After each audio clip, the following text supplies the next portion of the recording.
Julius, very nice to meet you. Thank you for coming to Homo Sound. Thank you for having me today. It's a pleasure, and I have a lot of questions that I wanted to ask you. But let's start with the basics, which is what's one of the first memories, first good memories that you have with music?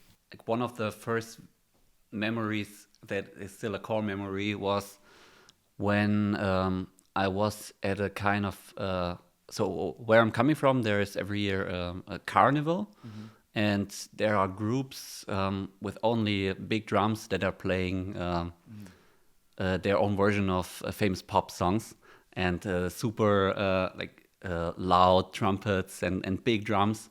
And I was standing there when I was, I think, 3 or 4 at the street, and I was looking to them. Wow, what's that? That's crazy. That's super loud, and that's drums. And we walked home from this parade, and my dad gave me a small drum, and I was playing like 1 hour full drums on the way home. And that is a big memory where I decided I need to make music. Yeah, that's impressive that you remember something from such a young age. Yeah, Yeah, was a core moment. yeah. It must have left a big mark. And from there on, like, when did you start actually making your own music, or when did you decide I want to make music? I started playing drums when I was, I think, 6 or 7, and I always wanted to make my own versions of stuff. So when I went to the drum lessons and we wanted to play like from the paper, I was always, no, can we change this? And I want like that. So I think that was the beginning. And when I was around 13 or 14, I downloaded Fruity Loops and started playing around. So with this, I think all the electronic production started. Yeah. Even though I had no idea what I'm doing, I was just turning knobs and putting drums somewhere. Yeah. And Julius, so did you study music, or are you self-taught? So when I started playing the drums, I had drum lessons, so I learned all the note values and all the stuff. Then I also learned guitar for a few years, but I never actually learned to read notes for guitar because I didn't want to play stuff that's already there. I wanted to play my own stuff. That's also why I quit. And then I tried piano lessons for 2 or 3 weeks, and that was also it. Because it always ended up in, I don't want to play from paper. I want to play my own stuff. Right. And that's hard to teach. Yeah. So after that, I just learned it myself. Got it. And just a quick word before we go back to the interview. Thank you so much for watching or listening to the podcast. I'm Joseph, and this is the Homo Sound Studio. If you enjoy this content, please consider liking and commenting on this very episode, and also following us on the platform where you listen to or you watch the podcast, but also follow us on social media. And if you like this guest, consider checking their masterclass on our website. See in the description, there is a link that directly takes you there with also discount code. Once again, thanks so much for watching and listening to the podcast. We love what we do. I hope to see you soon on a dance floor. In terms of like your musical influences and inspiration, what were the type of music, genres, songs, or that you were listening to throughout this path, and then that led you to actually create your own music this way? In the beginning, it was mostly rock and metal. Then also some hip hop. And when I think one of my brothers introduced me to The Prodigy, I was like, oh, okay, that's good. Yeah. And I didn't know this kind of stuff exists. Then also my sister showed me Moderat back then. And I think these two moments were very important for me to know in which direction I want to go. Yeah. So electronic is the thing I want to do. Because before I always wanted to play in a rock band. Yeah. And you need people to play with you in a rock band, and I always wanted to do stuff on my own. Yeah. So that was the only way for doing a whole track, but only myself. Yeah. You don't need to wait for anybody. Yes, right. Yeah. Super interesting. And I read in another interview that you moved to Berlin in 2014, so now it's been 10 years. Yeah. And so you moved at that point. It was a combination of things between your job and then also music, and then quite fast you actually started getting some traction with your music. What's one thing about Berlin that you didn't expect that happened in the city? Yeah, actually, that I get a chance to ever play in one of these famous clubs. So when I moved here, I was 18. So in my vision, I was still a child. Yeah. And it was all very, very new and felt so big. And I didn't get into the clubs because they saw this child who was interested in techno music, but I didn't know anything about club culture. I didn't actually know all the story behind techno and the history, so I had to learn and educate myself a little bit, which then led to the chances I got. So playing in these big houses in Berlin was a dream I never thought of getting true. Yeah. Were there people that helped you in this path? Yeah. Maybe mentors or people you just connected with from the, let's say, techno scene? Yeah, sure. Yeah. I think the first one that really helped me in a way of getting a proper release was Marco from Shadow. Yeah. I was always sending him productions. And in the beginning, it wasn't really good. But at some point, he said, this stuff is really, really good, but not for their label back then, from Another Mind. And he said he can reach out to Arts, which was like one of my biggest influences back then. And I was, wow, okay, let's see. And only a few days after, Emmanuel came back to me and was like, don't send it to anybody, we sign it. Amazing. Yeah, that was, I think, the biggest step at that point. But also a good friend of mine, Benjamin, he was my booker for a long time. And he was very good connected to the clubs, to the promoters in all kinds of so not only Germany, but international. And he really believed that I was going to be successful and not only with this one EP that was big at the time. So he helped a lot to get me into cool venues and cool parties, because if I would do it myself, no chance. Yeah. I'm such an introverted guy that is hard for me to connect straight to people and like sell myself. Yes. That I can't do it. It's just not my behavior. For sure. And it's a very good point, and I think we should talk about it more. Yeah. One question that I had was, when you think about your connection with Marco Shadow, how did it start? Did you start sending him tracks, or did you know each other, or you met through the internet? What was the backstory? Yeah, I'm not 100% sure how it happened, but I don't think we met, even though he was always playing in Stuttgart and I was living like 1 hour away, but I was too young to go to their parties back then. So I think I just started sending him music, and also I was somehow connected to Luigi. Urbano, because I had a small party series with a friend in our small village club, and we booked Urbano like when I was 16. Wow. So this connection somehow came, and then I listened to their music, and I just sent music to Marco, and he was one of the few guys that actually responded. Very cool. Yeah. So I of course I sent it to a lot of labels, and it wasn't good back then. The music, it really wasn't good. It was bad produced, and he gave me a lot of advice. But not only him, also a few friends just gave me like technical advice. EQ this, do that, use a delay here, blah blah, or change the arrangement, and so that helped a lot.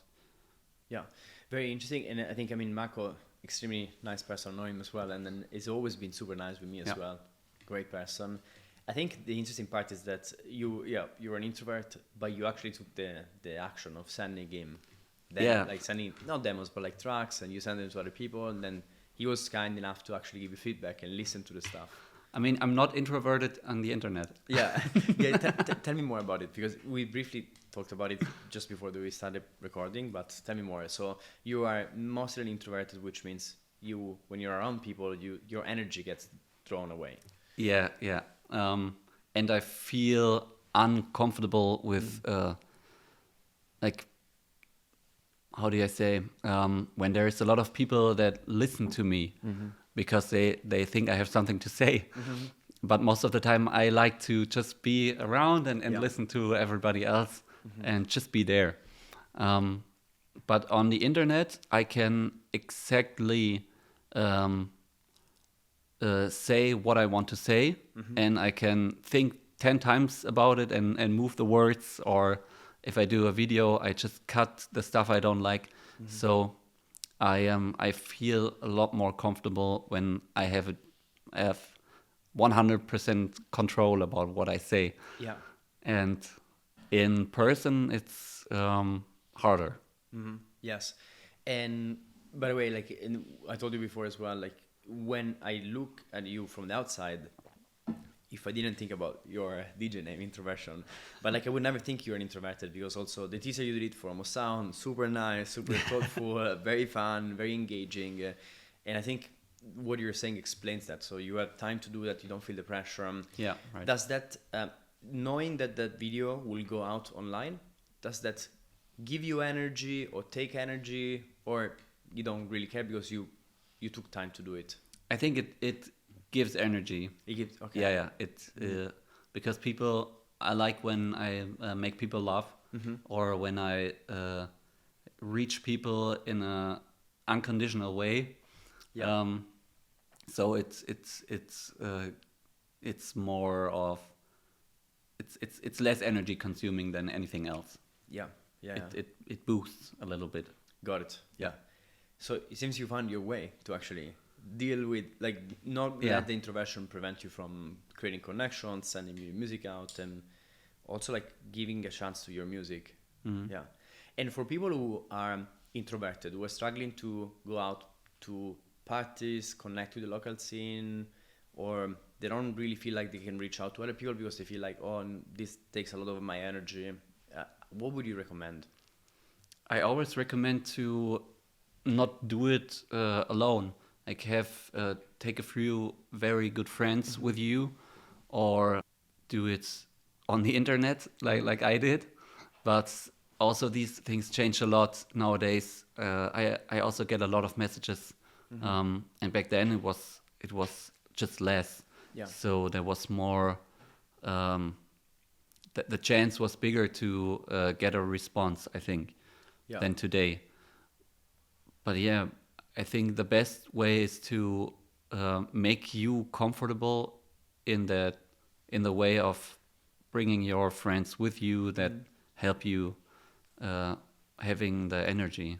Yeah. So you don't feel like you're alone trying to do this thing. Yes. Yeah. And you don't need to speak all the time, so you can give the microphone to your friends. That makes a lot of sense. Yeah. Yeah. And I want to talk also about your production. And so briefly you explain about your influences. In terms of inspiration, what inspires you nowadays to make music? I think, of course, music I listen to. Then a lot of inspiration comes from movies. So I watch a lot of movies and TV shows, and they sometimes bring me in a different mood. And then I do like a very nostalgic track if I watch a movie from back then.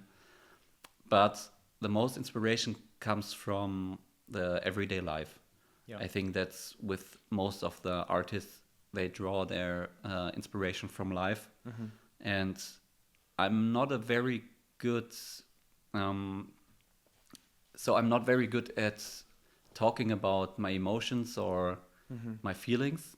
So I try to translate them into music.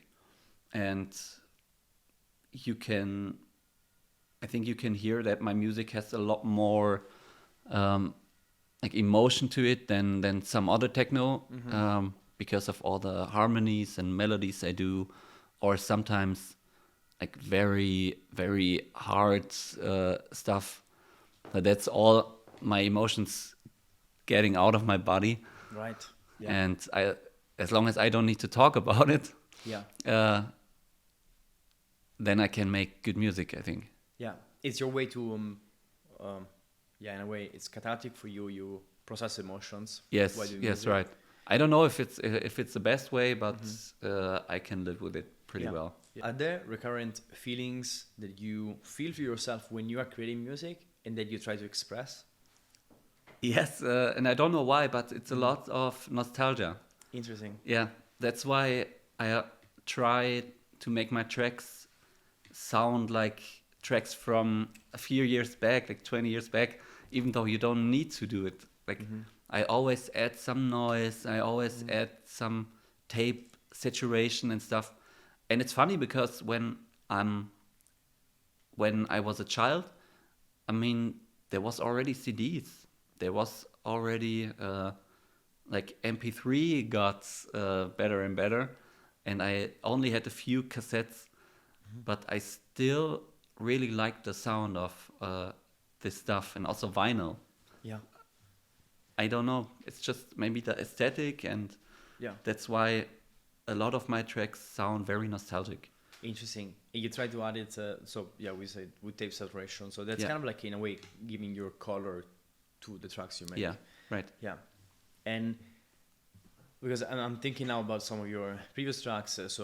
When I think the successful EP that you mentioned before, is that Dystopia? Yeah. That's Yes. one. Yeah.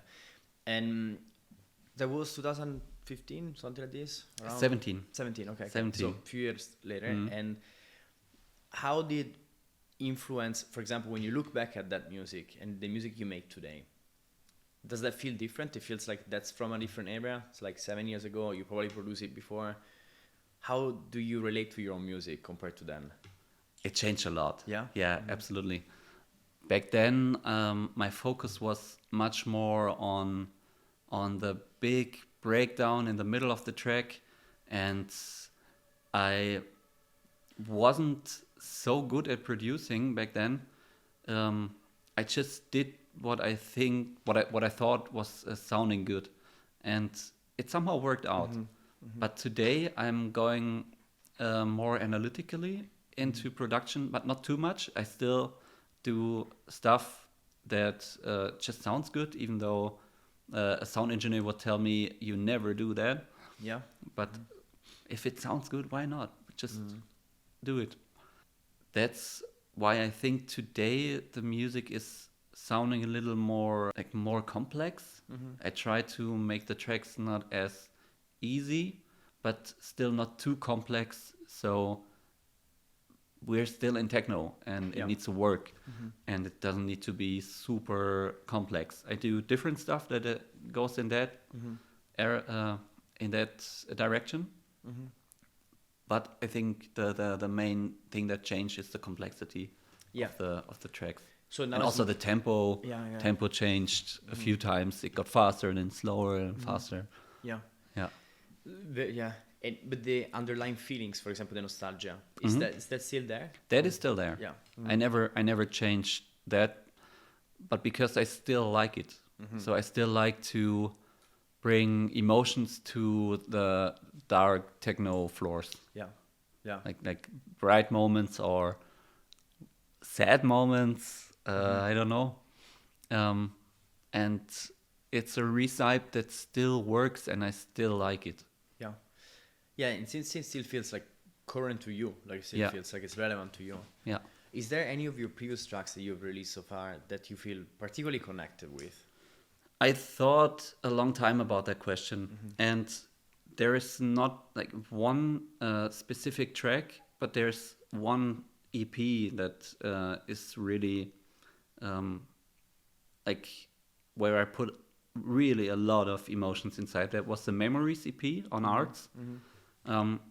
I produced it right after a pretty painful breakup, and I was very angry at myself, and yeah, there happened a lot of stuff, and so the EP is super emotional to me, because in one track I was thinking back to the relationship, and in the other track you really can hear the anger, and in another track the sadness, and yeah, I think that EP was very important at that point. And it was also, it felt like when it was out, it felt like the chapter is closed now. Emotionally. Yes. So you have processed your emotions. Yeah. Why? Wow, that's fascinating. Like, I think it's a beautiful thing about art in general and music. Yeah. To do that. Yeah. Yeah. And do you ever re-listen to these tracks again? Yeah. Yeah. I also play them a lot. Yeah. Because it's a very, very cool EP where there's different different energies. One track is more laid back, and the other one is really hard, so you can like do a peak time. You can create a nice peak time moment, and one track is a perfect closer.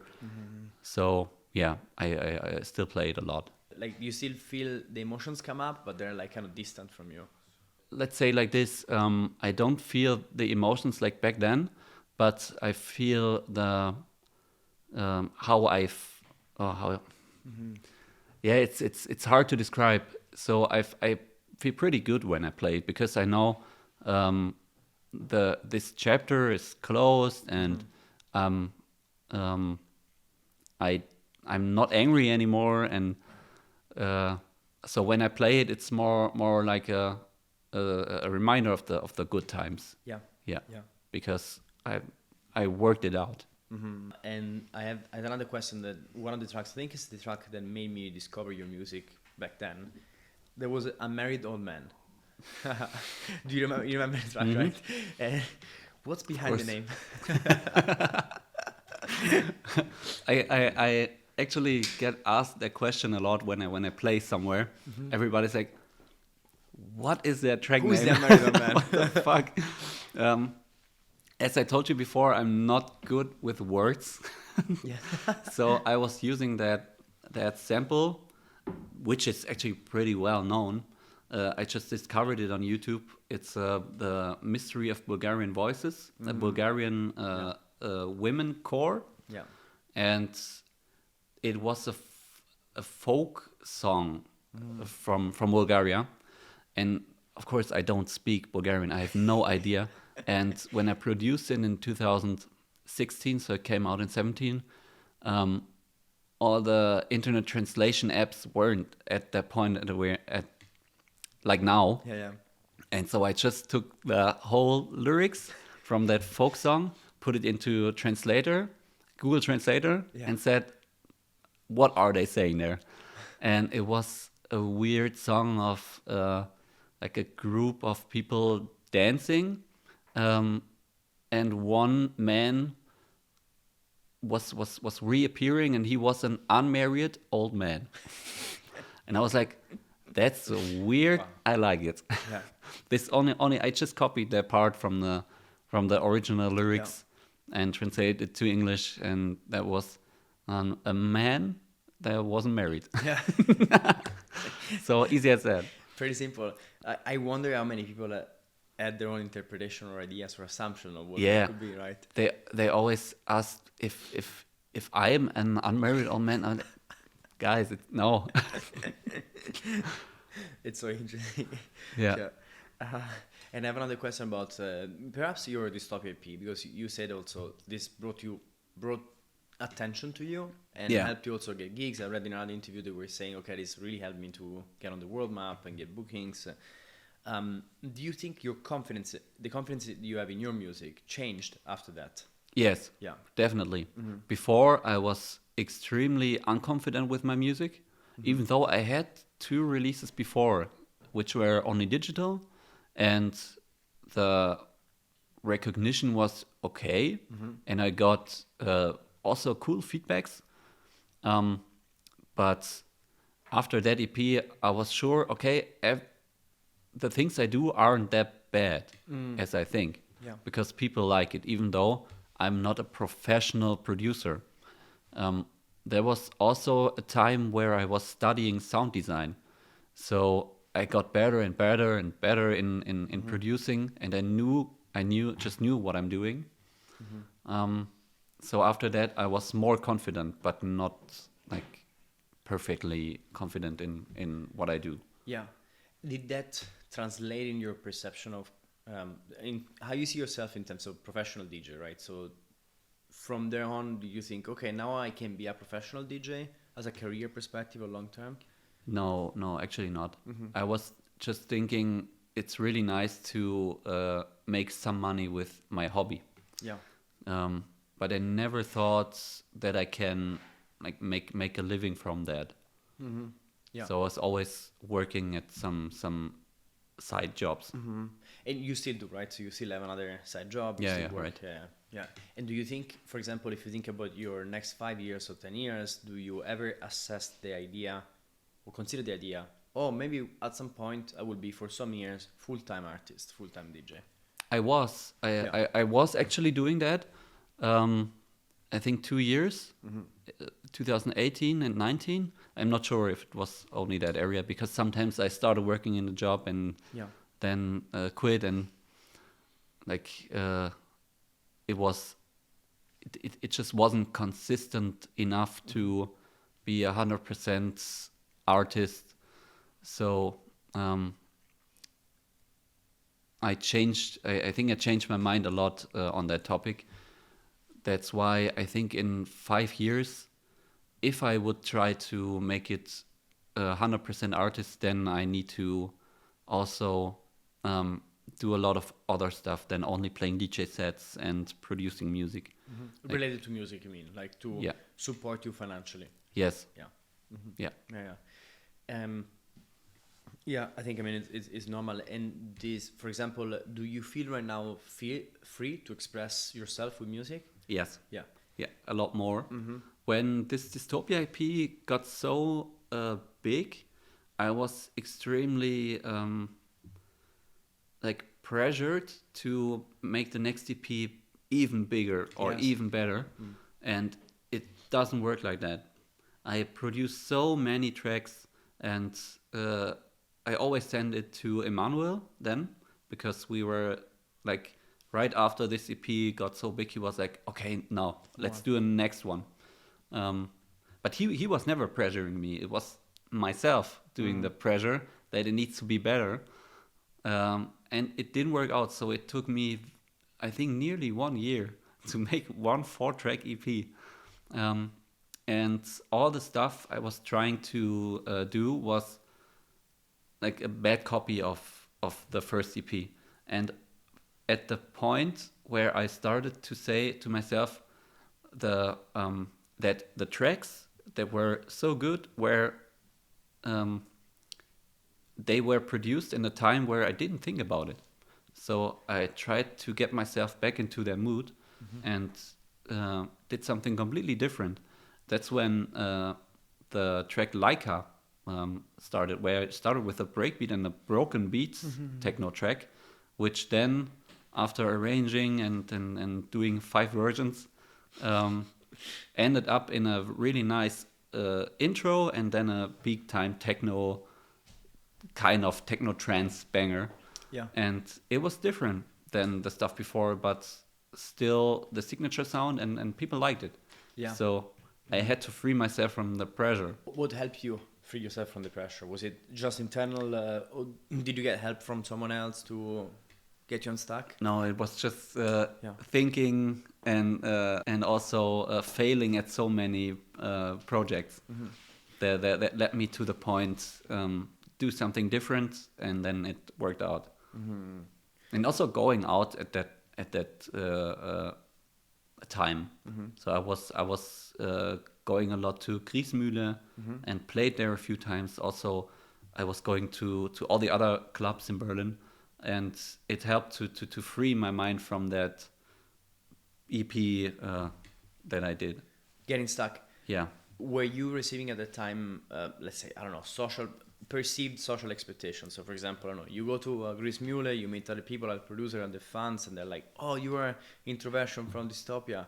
Yeah. Was that happening a lot? Yeah, that was not a lot, but it was happening. Yeah. But most of the people that were talking to me are now friends of mine. So it was really nice, actually. So I think it's always a weird situation if somebody comes at you and like, wow, you are this guy, and I'm not. I'm just the same guy as probably everybody else here, and that's why I started friendships so easy with these people, because I don't want to be that guy to look up to. Yeah. It didn't feel like that. I was so young, and I had this one cool EP, and yeah. Yeah, it makes sense, and also because I think that would also put more pressure even. Right. Yeah. And when you think about your way of producing music, how did that change in the last 10 years? From where you started to today, in terms of workflow and Yeah, workflow is probably still the same. I'm just faster now. Yeah. And I went away from only producing techno. So I had a time where I was so blocked in my mind because I was bored from the same pattern and the same ideas, even though I still love it. But I was so blocked that I needed to change something completely. And then I started making like more down-tempo electronic stuff. I was starting to play live guitar or I bought an e-drum set and played with my e-drums. Recorded vocals, recorded weird samples and stuff. And I produced, I think, 20 or 30 tracks that have nothing in common with techno, that helped me a lot to get away from this blockage I felt with techno. And after I let out all of that, I'm now back in like making one techno track after the other, but more different than before. Yeah. Very cool. And so you kind of like introducing a fresher type of, it gave you freedom, creative freedom, right? Yes. Yeah. And when you think about in terms of workflow for technical production, we spoke about it a little bit before. Yeah. How do you beat procrastinating on the arrangement part? Because, so I beat it in, when I started Technotrack, I always started in the Ableton Live session view, and like producing hundreds of loops and this melody and this and a new idea. And I never started arranging, or I started too late. And then when I arranged the track, I was overwhelmed with all the ideas I had. So now I try to force myself to only produce a kick loop or a drum loop or one key element, and then switching straight into arranging and just start arranging the track and then adding all the other elements. And that helped a lot to like get faster or just get things done. Yeah, finish the track. Yeah, finish tracks and not get stuck in the emergency loop in the session view. Yeah. Yeah, makes sense. And I asked you before about the arrangement. For example, when you think about your arrangement to make effective club tracks right now. What are the things that one should really think about to create an arrangement that works for DJs in 2024, let's say in current times? I mean, for me, when I'm playing, I actually really love when tracks are either starting only with drums or only with drums and one key element.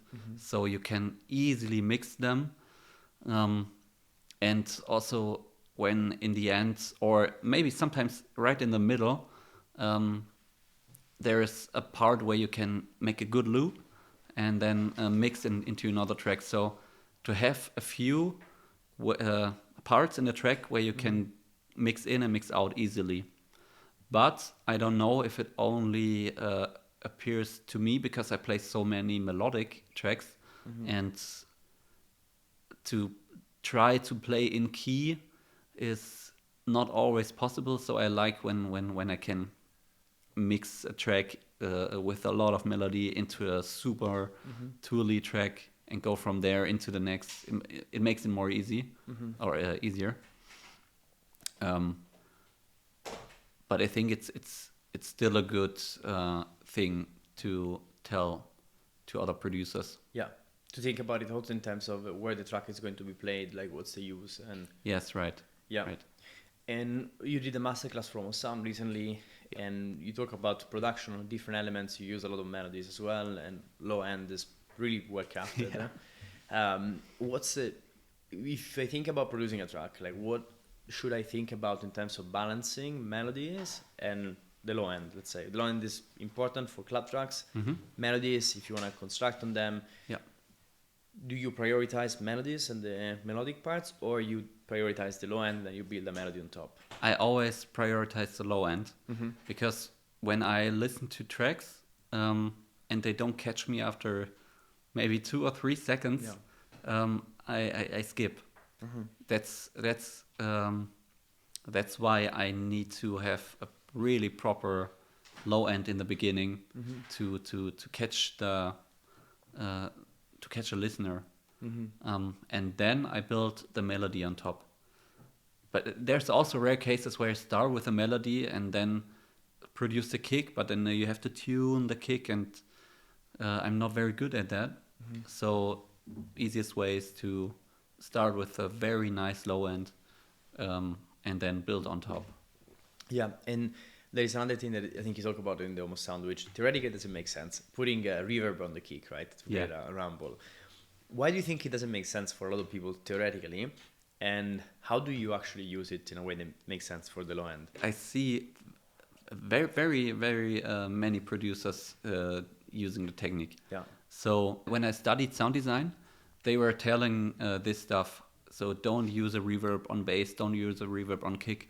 But with the explanation of that the bass needs to be mono for reasons of PA, and also because the reverb is creating a mud sound for the whole frequency spectrum. That's why when I use it, I always have it very acute and put it on mono, and then I only use the parts of the reverb that I really like, and that's the super rumbly, kind of white noisy stuff in the lower area. I think that's the reason. So mud sound and phase issues or bass mono issues. It seems like the interesting thing is that rules are kind of, or principles, guidelines are important, but I think if you find a way to make it work creatively, I think there's no rules, especially the music that we make, the techno electronic. There's no exact way to make it. Everybody can actually experiment a lot. I mean, that's the interesting part. Misuse of elements. I was just doing some stuff with convolution reverb where you put samples inside that have nothing to do with the impulse response, and you create such weird sound design stuff. That's why I always tell people, use the stuff you have, but use it in all ways. Like turn up the gains into the worst, or put the feedbacks on and play around, record, and then use the stuff, because that's very you get a unique sound. Yeah. Especially if you find something that resonates with you as well. Like you were talking about putting tape saturation on your tracks. You know, that becomes your way of, in a way, it feels good for you. You then becomes like you're creating your style, your voice. Like as introversion, you sound like that. Yeah. Even like if you and I and another third person use the same kick, you would put something on it that will still make it sound like you. Yeah, I never use a raw kick sample. Yeah. Yeah. Yeah. It's always completely reworked. Yeah. Yeah, and when you listen to other producers' music nowadays, like, do you think there is a consistent, for emerging producers at least, is there something that people should work more on that is consistently, like, when you see emerging producers that comes up as, let's say, call it a mistake or an area of improvement? A lot of producers try to do the same stuff as other producers that are famous. And there is a lack of originality, so a lot of producers sound the same, and you don't. So you can't say, "Oh, this is of course from him," or "This is her sound." Yeah. I would advise to just find your special thing that you like and you don't hear anywhere else. And for me, was always big harmonies, like sometimes very theatralic. How's the word? Theatrical. Yeah. So sometimes even over the top. Yeah. But I like to create these moments in the techno clubs that are sometimes too serious or too dark. Yeah. And that was my idea. Yeah. Yes. To find your own, whatever makes you in a way, and experiment with that. Yes. Yeah. And it works out, because all the all the famous artists or newcomers have very own signature. Yeah. And you didn't hear it before, or you hear it before, but in a different way or in a different combination. And I think this is the key to get recognition. Yeah. If you can hear your sound, like your signature. Yes. And I think, I mean, now there's emerging producers, I think we're really good at that, like creating, like you almost always know it's that person. Yeah. Like I think always about Yana Master is a very good example of that. Absolutely. Cisco as well is doing something that is interesting. Marcal. Yeah. Like these producers were like, okay, I think it's a track by them, you know. Yeah. Or Schler and Alarico, you can hear it in a second. Yeah. Oh, it's them. It's true. And it's interesting because I've heard a lot of people saying with Schler and Alarico, especially, that a lot of people are copying their style. So there is a lot of music that is becoming. Too. Yeah. Yeah. And I think it's interesting to see how each of these artists eventually develop to their own way. And a lot of times is by doing something that is non like correct, you know, like they're creating something, using something very weird and off-grid elements, extreme swing, that kind of stuff. But also I think a problem is that everything was there already, or everything is here, and the more artists, the more different ideas, and of course there was somebody before you had the same idea, but you need to find your way. Yeah. Is there a limit, do you think? So theoretically, you know, let's say I think we crossed 100,000 songs on Spotify released per day. Oh wow, like, I didn't know that. Beginning of November, something like this. Like this is like insane amount of music that is being released. Even if we think about electronic music and club tracks, there is more and more music getting produced. The techno is becoming more mainstream, so there is more people interested in becoming techno, whatever. You know, it could be electronic music, and there is more and more music getting produced. It's easier and easier. And now the AI can boost a lot of the production. You know, all of this means more and more music will get produced and copied as well. Do you think there is a limit to the amount of originality that one can have? Oh, that's a tough question. I hope not. Yeah. But I think at some point everything was there. But then you rework or you combine. So actually there is no limit. Yeah, I agree. I think I read something a few years ago of a guy who was creating all combinations of melodies that are mathematically possible and wanted to like put a put a right on the melodies. So every melody ever produced will make him earn money from that. I don't know if it was exactly like that, but he was like mathematically creating every possible melody. Very So interesting. so there should be there is anywhere is a limit. Yeah. But then the question is always, even if you, let's say you go down the path, you're like a scientist, you create this infinite list of Yes.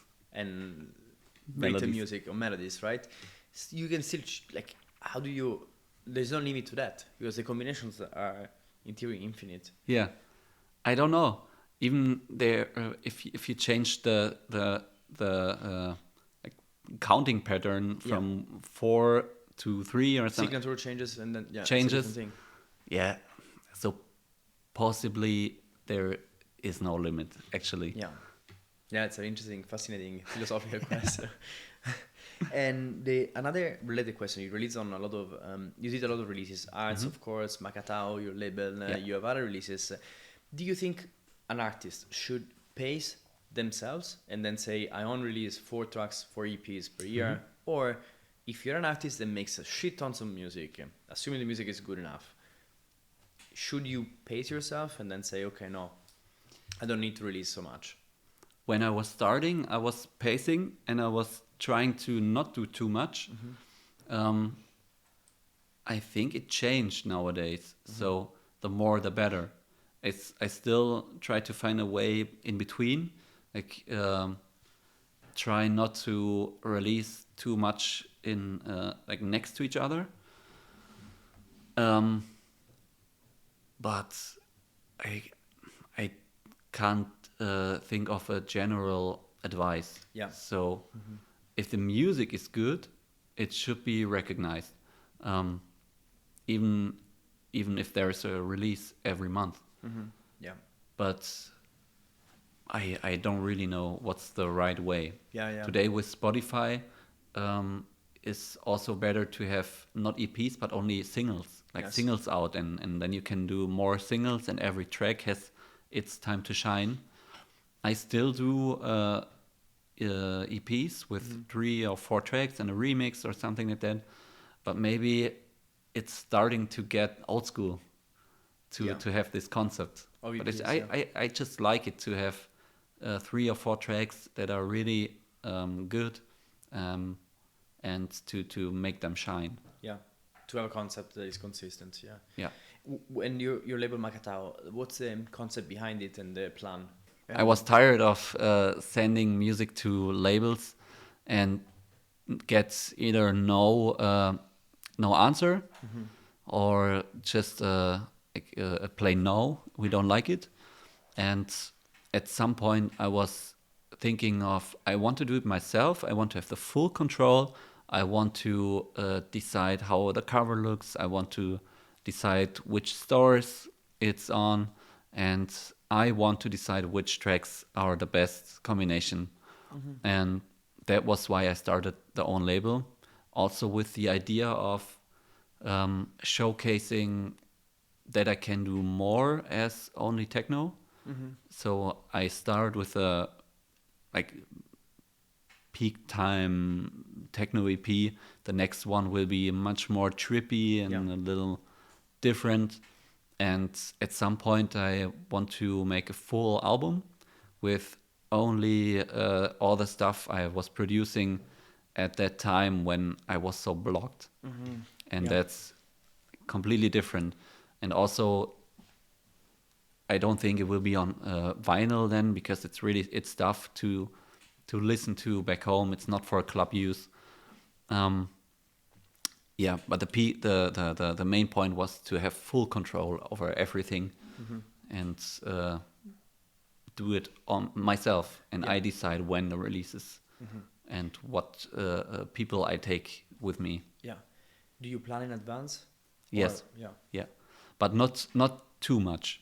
So I have one EP scheduled for the label now, and with a nice remix, and the one after that is still in progress, but I don't have. I think I need to say different. If I plan to invite other artists to release on the label, then I need to schedule like 1 year in advance. But for now, it's only my music, and I can try to get the best time slot of the year for my release. Yeah, yeah, got it. Yeah, you are more flexible in that sense. Yeah. And you mentioned that now you had a moment when you were kind of, you said stuck or like uninspired. Was it 2022 when you? Yeah. Yeah, because I read in a one of your Instagram posts you were saying I was like blocked for like Yeah. a year or more than a year around 2022. Yeah, probably a year where I tried stuff, but it didn't work. Yeah. And then at some point I was just quit producing music. You said, at least on Instagram, you said that the only thing that kept you going was the passion, or the Yeah. love you feel when you Yes. are producing music. Yeah? What do you think? What made you stuck? It was a lot of like private things happening. First thing, the COVID pandemic, where I felt like this will never end and I will never play in a club again. So why produce music? That was also when I was actually understanding that I don't make the music for a club, but a lot of time for myself to get my emotions out. But mostly was private things, Yeah. breakup, family stuff. And I just had no energy for producing music. Yeah, I needed to get myself like a job to pay the rent, and yeah, that was the main reason. Yeah, and for someone who might be in a similar situation, what would you recommend to when they're feeling stuck? They feel like, maybe they don't have time for music or things aren't working exactly as they wanted. What would you tell maybe yourself if you were going back to yourself Yeah. 3 years ago? What would you tell yourself to encourage you? That it's the best to not force yourself to get things done. Just start. If you want to make music, just start anything you feel like, any tempo, start with a loop or sing something, and if it doesn't work out, throw it away in the next project. That was helping me a lot, and even today I have. It's like a rhythm of 2 weeks. I do a lot of tracks, then 2 weeks complete blockade, then 2 weeks again, and in the past I was always forcing myself to do stuff, do music, even when I not felt like it. And today I just say to myself, okay, close the computer, turn down the sound system, lay back, do something that feels good for you, Yeah. and the next day maybe the inspiration hits again. So take away all the pressure. That was the key. The key to get back to music. Right. Yeah. And then it worked out for you. Gave yourself time to Yes. go away the pressure, and then Yeah. eventually you go back into. Yeah. You introduce more music, the difference, and then now you feel more free. Yeah. Even if like labels, if I really never was pressured by labels, but if they pressure you to get things done, you need to be open and tell them it's not possible. If I do something now, it won't be good, and we need to wait. Yeah. Yeah. Very good advice. Quality is much more important than putting out, in my opinion. Yeah. Yeah. What's your definition of success? Oh, wow. I think if I can do the stuff that makes me happy and make a living from that, Yeah. that's peak success. Yeah, and you're doing it like for now. Yeah, for now, It's yeah. happening. Yes. Congratulations, it's a great thing to achieve. You're like yes. Yes, It's but not happening. 100%, unfortunately. I think, I mean, it's always a process, right? And then Mm. it will go in waves as well. Of Yeah. you might have more. You can dedicate more time. Would you dedicate more time to music right now? If you could, if you could spend more time in studio, would you need that? Would you find that beneficial? Yes, absolutely. I would love to have more time in the studio, even to fail sometimes. But now with a job and studio time, I don't have enough time to fail projects. But I need to finish stuff, and there is a pressure problem again, and then I need to take a break. So Yeah. more time would be perfect, but I will get there at some. I wanted to ask you one more question, then we can go into the last part, Yeah. which is, what's one belief or one thing you change your mind on in the last 6 months or a year? Can be related to music or or beyond. Yeah, that's really, really. I was thinking about the question a lot, and like musically related, um, it is definitely also the point of when I produce a track, I have so many emotions and I feel very connected to the music. And then if it doesn't get the recognition, I've always felt very, very bad. I feel like, don't you hear it? Why is nobody listening? And I change that completely. If a track goes like under the radar, now I'm completely fine with it because it's my art, it's my feelings inside there, and maybe not everybody understands. Yeah. And sometimes people listen to tracks I released 5 years ago and say, "Wow, what is this? Why haven't I ever heard of that?" And I think to myself, maybe some tracks will get their recognition later. Yeah. Yeah, Uh, for sure. Yeah, and I really changed my mind at that point. Yeah. And it probably gives you more peace. Like Yes, a of mind. lot, a lot of more peace. Yeah. What drives you in life? Like what's something that really motivates you to do music or do whatever you do? Probably the feeling I have when I listen to music. So not to my own music, but to all the other music. Um, I sometimes get too emotional when I listen to stuff that I connect to key moments or core moments in my life, and that always drives me to make this one track that will also create this feeling that I have, but to some to someone. Yeah. Got it. Yeah, it really the connection between your emotions and music, whether you Yeah. make it or you listen to it, is super important for you. Yeah. Yeah, I can feel that. And I hope to make somebody else get that feeling. Yeah, I'm sure you do. I'm sure.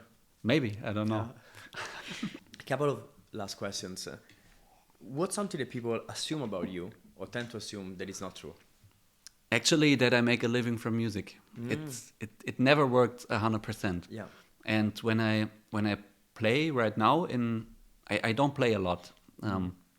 So when I play somewhere, they're always asking me, "Oh, how do you do that playing every weekend?"